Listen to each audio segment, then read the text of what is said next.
I'm Joyce Woodworth. Welcome to the Spirit of Winona. The Sons of Norway is a national organization that is passionate about preserving and promoting the Norwegian culture and heritage in our country. Today we're meeting with two Winona members of the Sons of Norway to find out the history of the Norwegian people in Winona and how they share their culture in this community. At this time, I'd like to introduce Beverly Spandy and Wayne Kirk. Welcome to the Spirit of Winona. Thank you. Thank you for having us. And you two now are members of the Sons of Norway in Winona, and I understand you used to be the president. At one time, yes. Okay. Tell us first off what the Sons of Norway is all about. Well, it's primarily to preserve the culture and for members and share our culture with other people. And so there has been a Sons of Norway. It was organized in 1970. Wayne, what about the history of the Sons of Norway throughout the nation?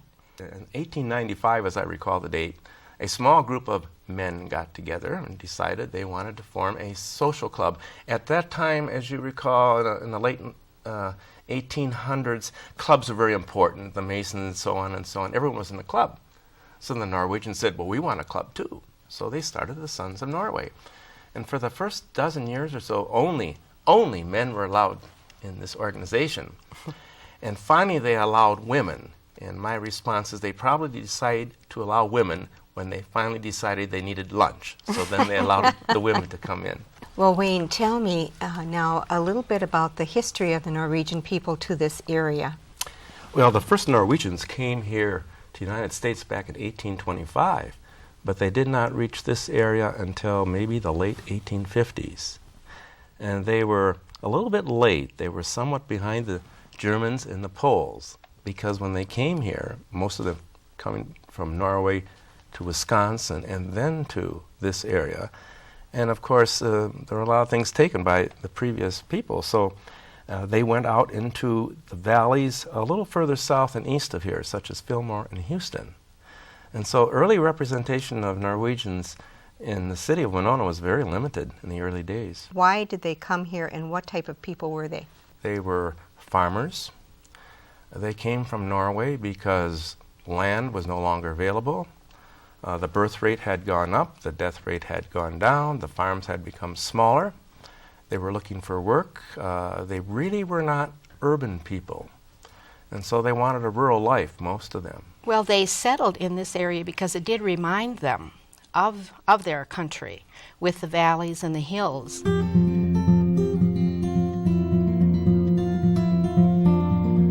The largest Norwegian settlement in the Winona area occurred in Cedar Valley, which begins 6 miles east of Winona off of Highway 61. County Road 9 now takes you through this scenic valley that the first Norwegians discovered in 1854. Two families who had traveled together across the ocean decided to find land near one another, and when they walked down from the Waitoka Ridge on a path used by Indian hunters, they discovered their Norwegian land in Minnesota.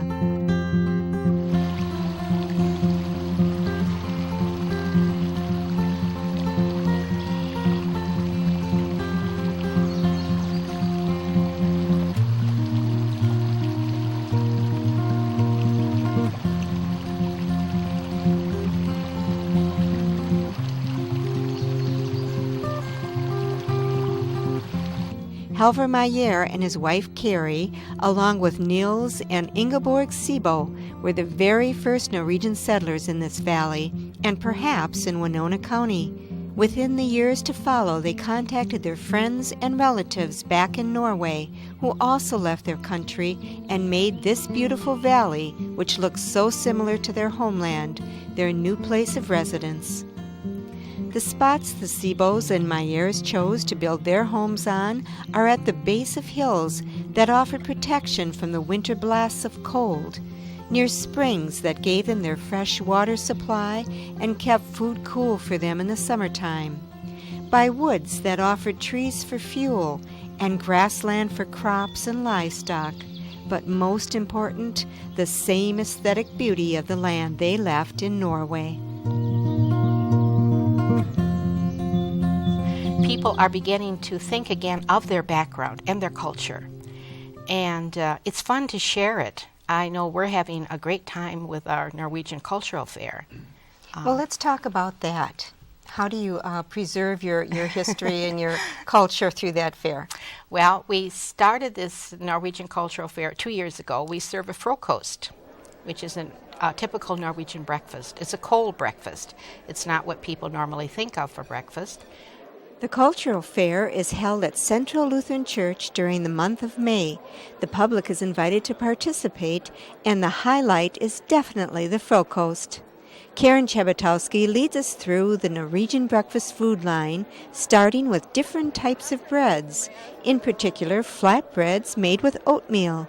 Then the next thing is thin sliced meats, which you put on your buttered bread, and then very often many kinds of fish. We have kippers, we have anchovies, sardines, caviar. Then this is some homemade Norwegian, mainly used at Christmas. It's called liver, or kjøttrol. It's made with flank steak and pork steak. This is a liver paste. Delicacy is your smoked salmon. This one is pickled northern pike. And this is a local thing that someone here in our lodge has made, but in Norway they do it the same. This is herring in wine sauce. This is gravlax, which is salmon again, but it's marinated and left to... Years ago they buried it, now they don't do that. This is kind of how you would decorate your sandwich. Once you've put your meat on or your fish or something, then you always put something like this on to make it pretty, even for breakfast. This is lingonberries, which comes from, as we know it, Sweden, but the Norwegian have the same name called tyttebær.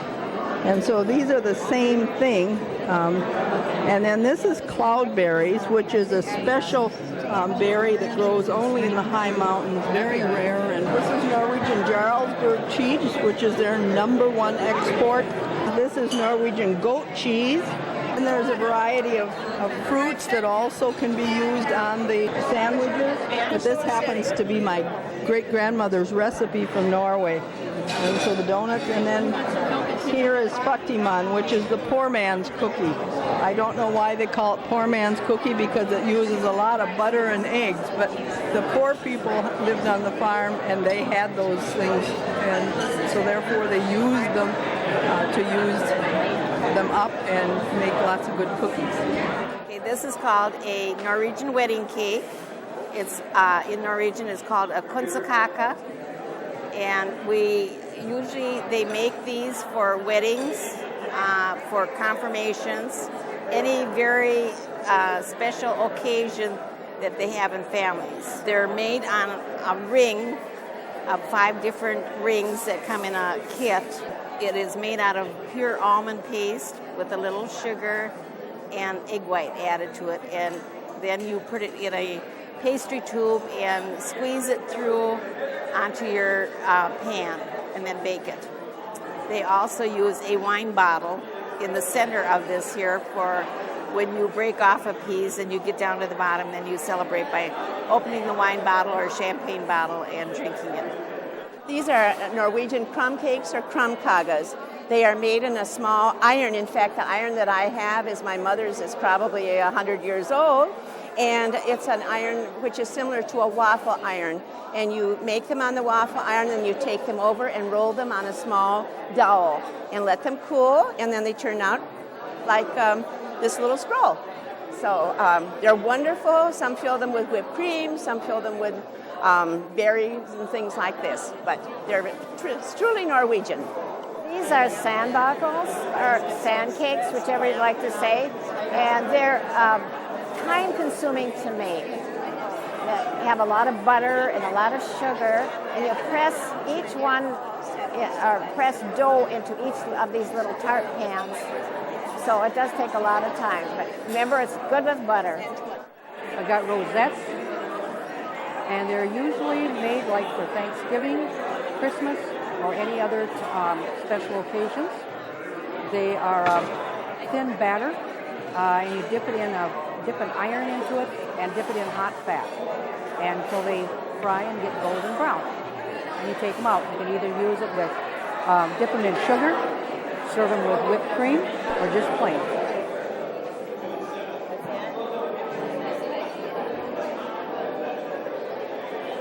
I'm making lefse. And what we do is start out with potatoes, and we boil them and rice them. And it's a little strainer gadget that makes them very, very fine. And then what I do is take a certain amount, like about 2 cups, and then we cool it down, and then we add flour to it. And then we just take a batch and make a lot of little balls like this. And then I roll it on a floured cloth. And I have a turning stick that I made. And then I just roll it out, get it underneath, and pick it up. And I check to see if it feels kind of thin. If it's thin, then I put it on the griddle, and then we just let it brown up, get some brown spots on, and then it'll be done by the time I get this other one rolled. And this is something my grandmother did, and nobody else in our family picked it up. They decided maybe it was too much work, it was too hard. So when I was first married and had nothing to do, I just would take the potatoes and use the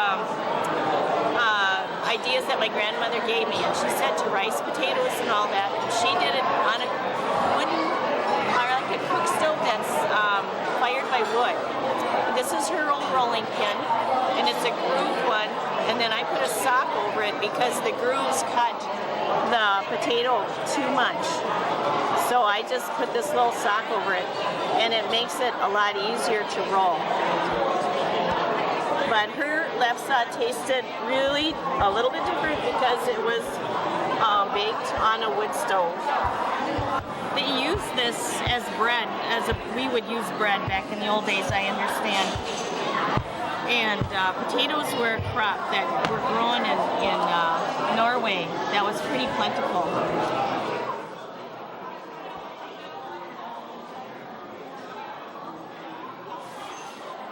Karen managed to keep the lefse platter filled throughout the day, and everyone who passed by had to try at least one. Some added butter and sprinkled a little sugar on it as a dessert, and some ate it like bread with meat and cheese added to it. The frokost was truly a feast for everyone who was wise enough to attend. 2 Norway citizens who happened to be visiting Winona that day expressed their words of approval for the Norwegian breakfast. God dag. Jeg kommer fra Norge og på besøk I Amerika hos vår amerikanske familie. What's that mean? Hello, I come from Norway and I'm on vacation for my family in America. My mother and me from Norway, her name is Ranveig Sundheim, my name is Sisse Sundheim. We come from Årdal in Sogn and Fjordane. And we wish we on vacation with Milford Herrey, my mother's uncle. And we enjoy the breakfast. Very good. Would you like to add something, Wayne, about what kinds of activities you have to promote your cultural backgrounds? In the last 3-4 years, we've started a chorus, and that's been successful. We sing in Norwegian, maybe not very good Norwegian, but we sing in Norwegian. Stille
last year now we did a dance around the Christmas tree.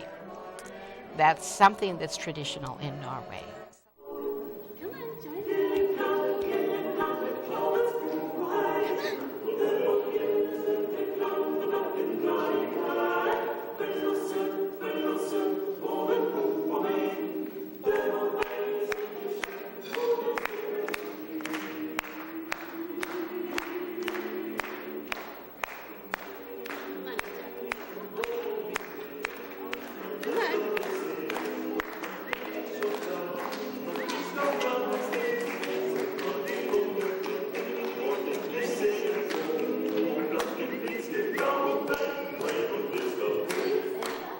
And then we have displays and demonstrations of typical Norwegian things. So we've had carving, rosemaling, stitchery, which would include hardanger. It's just a good challenge and very relaxing and rewarding to get a piece done. You have to count each thread on your Norwegian stitchery and on that, because you have to be precise and come out even, and on that you do. If you have a mistake in it, it will not come out even at the end, and therefore your pattern and design will be off balance. So you do have to do ripping and counting. A lot of the older ladies in Norway were the ones who started it. It's come here to America from Norway, which is a wonderful thing, because it's just a very nice embroidery to be able to learn to do, and that, and very relaxing also. Wonderful that young people now are beginning to take an interest in learning how to do hardanger.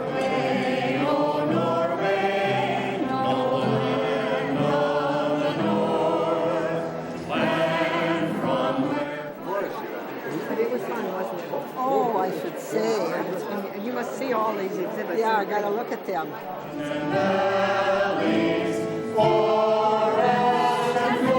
These are just kind of a fancy of mine. I see limbs and trees and just remove the bark from the limbs and come up with little people and name them in Norwegian names after the folklore of Norway that has all the trees alive with nissen and spirits and elves.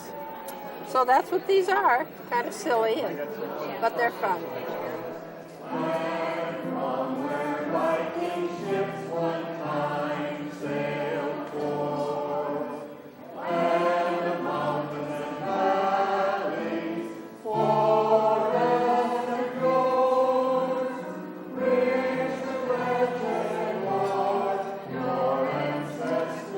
My aunt that was well over 80 years old got excited about rosemalling, and she thought we should go to classes. So she and I went to classes, and that's when I got hooked on it. And it's old in Norway. They've been painting for many years there, you know. That's where it came from here.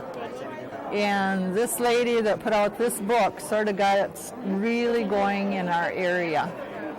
She did this whole book, which we call our Bible, and it tells you how to mix your colors and how to paint each flower, and so this has helped a lot of people get going.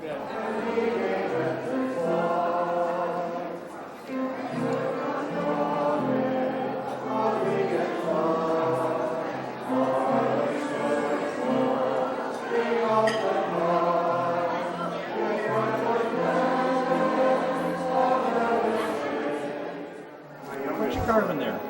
An acanthus scroll.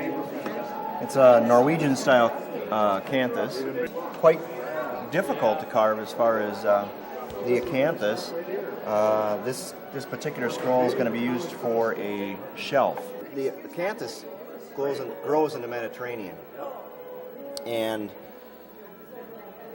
every craftsman who's seen the plant has come up with their own interpretation of how to carve it. There's a lot of different ways to carve acanthus. And the Norwegians came up with this style and have used it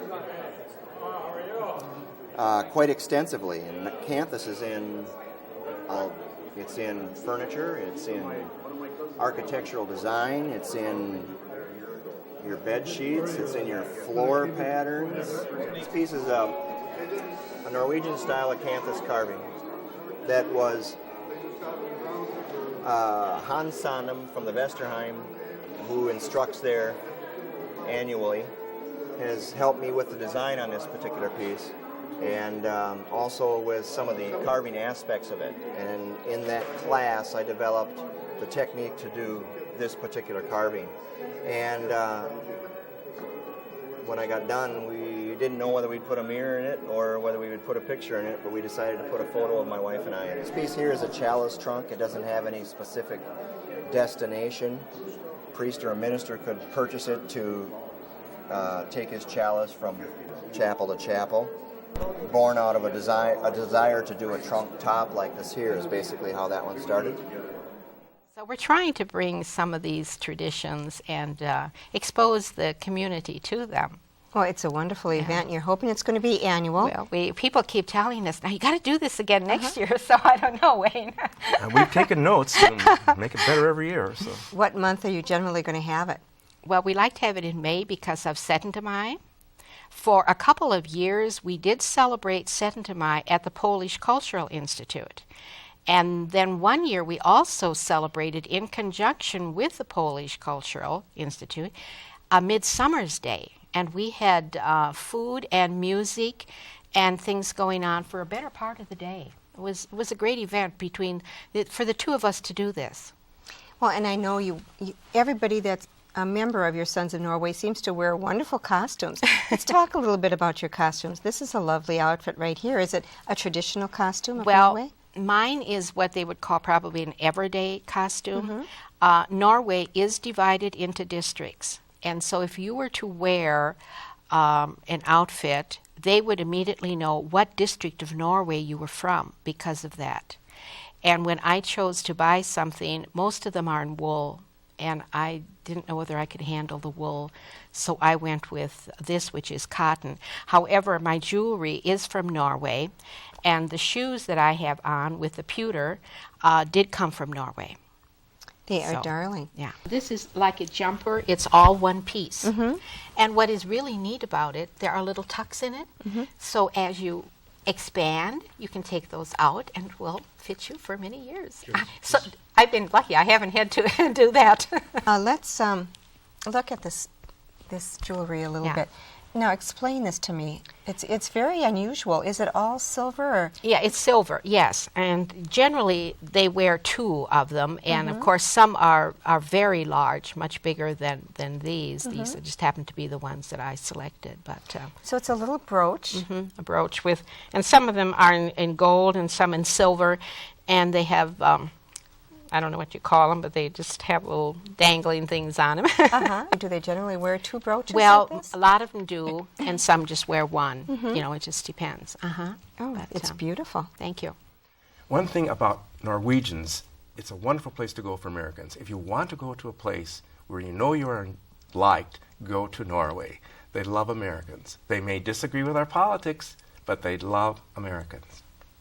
Well, what's in store for the future? And how about for next year? Are you going to do the same activity again next year? Well, hopefully. We did try to vary a little bit this year with some of the things. We had new this year were the Norwegian tree spirits.